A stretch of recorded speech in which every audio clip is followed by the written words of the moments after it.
For today's story, I'm going to be reading a chapter from this book, How to Win Friends and Influence People.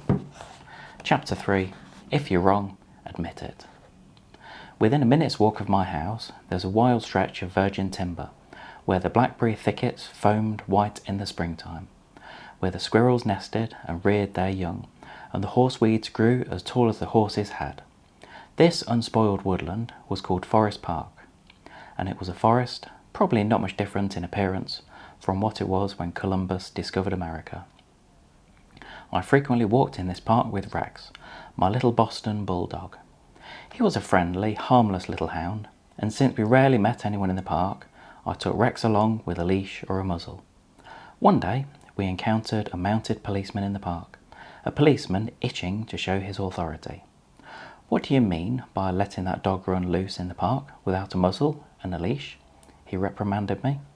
"Don't you know it's against the law?" "Yes, I know it is," I replied softly, "but I didn't think he would do any harm out here." "You didn't think? You didn't think? The law doesn't give a tinker's damn about what you think. That dog might kill a squirrel or bite a child.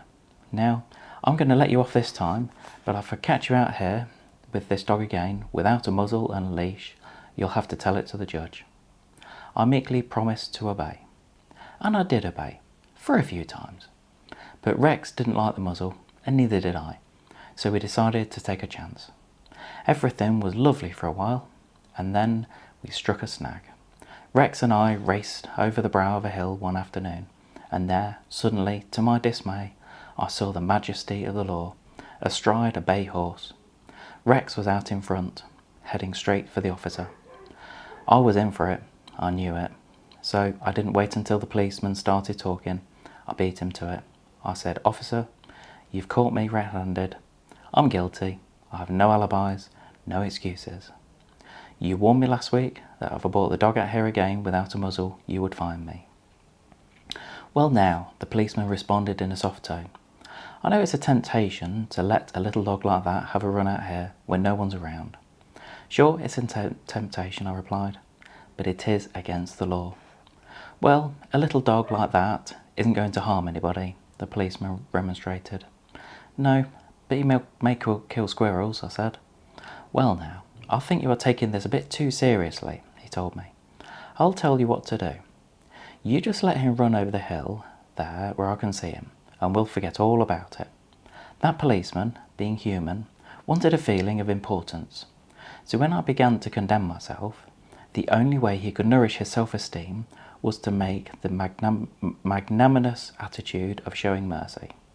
But suppose I had tried to defend myself, well, did you ever argue with a policeman? But instead of breaking lances with him, I admitted that he was absolutely right and I was absolutely wrong. I admitted it quickly, openly, and with enthusiasm.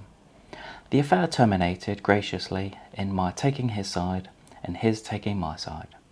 Lord Chesterfield himself could hardly have been more gracious than the mounted policeman who, only a week previously, had threatened to have the law on me. If we know we are going to be rebuked anyhow, isn't it far better to beat the other person and to do it ourselves? Isn't it much easier to listen to self-criticism than to bear condemnation from alien lips? Say about yourself all the derogatory things you know the other person is thinking, or wants to say or intends to say, and say them before that person has the chance to say them. The chances are 100 to 1 that a generous, forgiving attitude will be taken, and your mistakes will be minimized, just as the mounted policeman did with me and Rex. Ferdinand E. Warren, a commercial artist, used his technique to win the good will of a petulant, scolding buyer of art. It is important, in making drawings for advertising and publishing purposes, to be precise and very exact, Mr. Warren said as he told the story. Some art editors demand that their commissions be executed immediately, and in these cases, some slightly error is liable to occur. I know one art director, in particular, who was always delighted to find fault with some little thing. I have often left this office in disgust, not because of criticism, but because of this method of attack. Recently, I delivered a rush job to this editor, and he phoned to call me at his office immediately. He said something was wrong. When I arrived, I found just what I had anticipated and dreaded. He was hostile, gloating over his chance to criticise. He demanded with heat why I had done so and so. My opportunity had come to apply the self-criticism I had been studying about. So I said, "Mr. So-and-so, if what you say is true, I am at fault and there is absolutely no excuse for my blunder.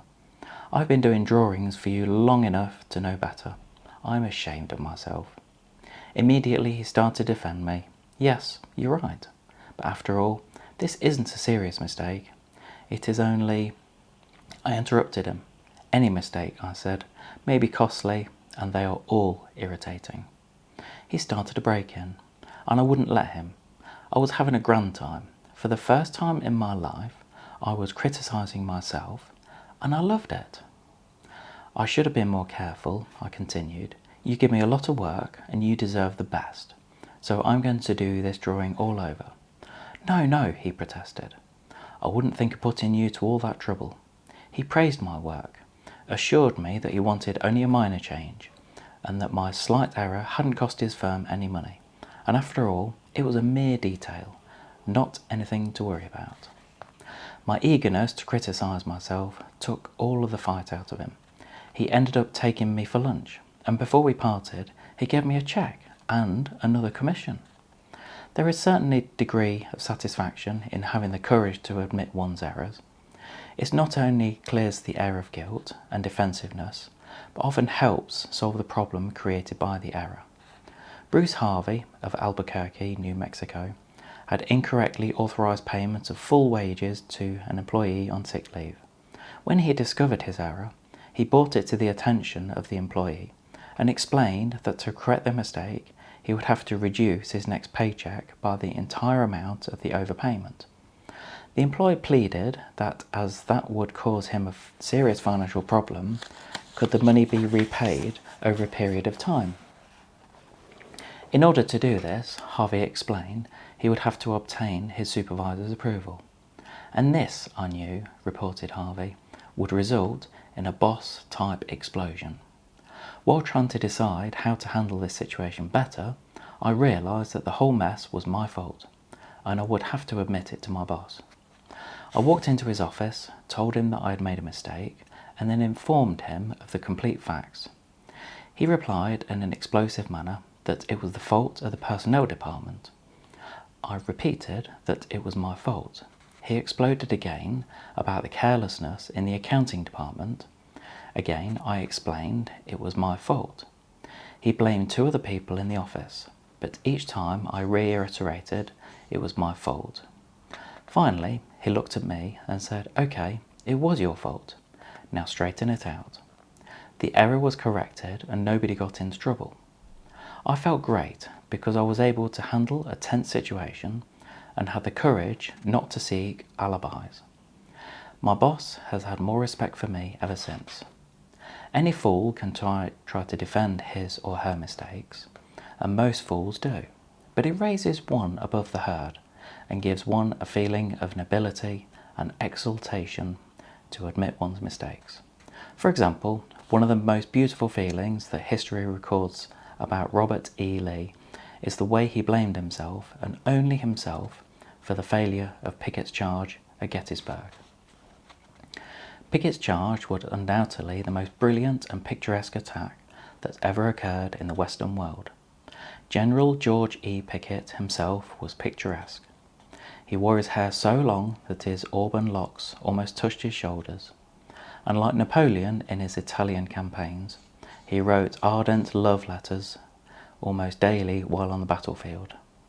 His devoted troops cheered him that tragic July afternoon as he rode off jauntily toward the Union lines, his cap set at a rakish angle over his right ear.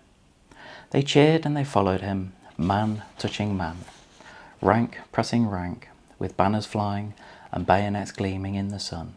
It was a gallant sight. Daring, magnificent, a murmur of admiration ran through the Union lines as they beheld it.